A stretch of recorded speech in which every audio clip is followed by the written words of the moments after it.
Pernah nggak sih kamu stalking seseorang?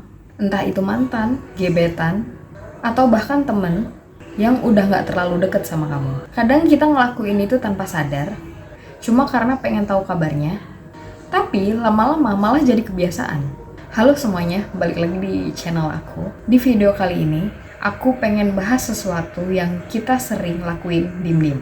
Tapi efeknya ternyata berpengaruh banget ke kesehatan mental kita, yaitu stalking. Jadi stalking itu beda ya sama sekedar penasaran.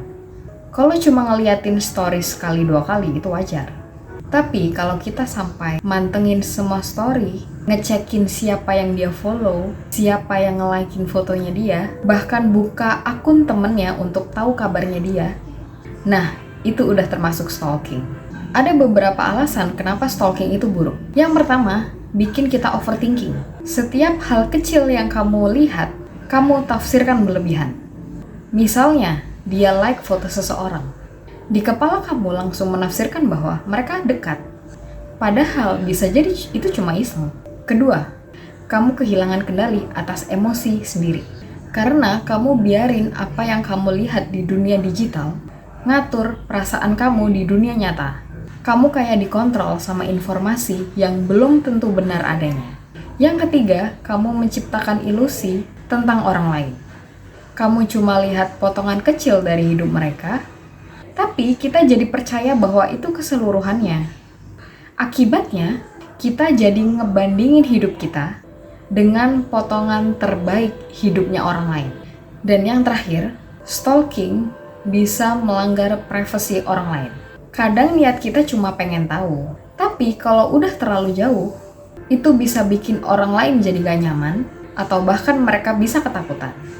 Biasanya kita ngelakuin ini bukan karena kita jahat, tapi karena kita takut untuk kehilangan kontrol. Kita pengen tahu kabar seseorang, biar ngerasa masih nyambung sama mereka. Kadang juga karena kita belum move on, atau masih ada emosi yang belum selesai. Jadi sebenarnya, stalking itu bukan soal orang lain, tapi tentang kekosongan atau rasa penasaran yang belum kita selesaikan di diri sendiri.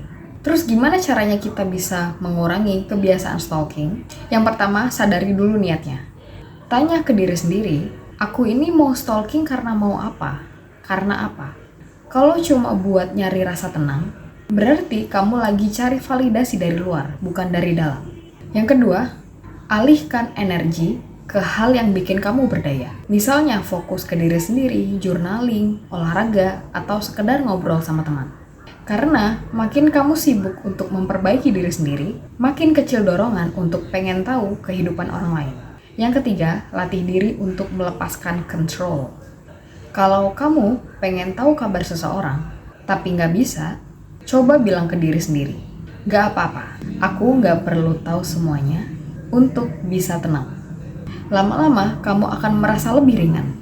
Jadi intinya, stalking itu bukan cuma soal kamu ngelihat kehidupan orang lain, tapi juga soal kamu kehilangan kendali atas kehidupan kamu sendiri. Kadang rasa ingin tahu ini muncul karena ada hal yang di dalam diri kita belum selesai. Kalau kamu pernah ngalamin hal ini, coba refleksi. Apa sih yang sebenarnya aku cari lewat stalking? Dan aku pengen tahu juga pendapat kamu. Menurut kamu stalking itu salah, wajar, atau berlebihan? Tulis aja di kolom komentar ya. Dan kalau kamu suka sama topik yang kayak gini, jangan lupa like dan subscribe biar kamu gak ketinggalan video berikutnya.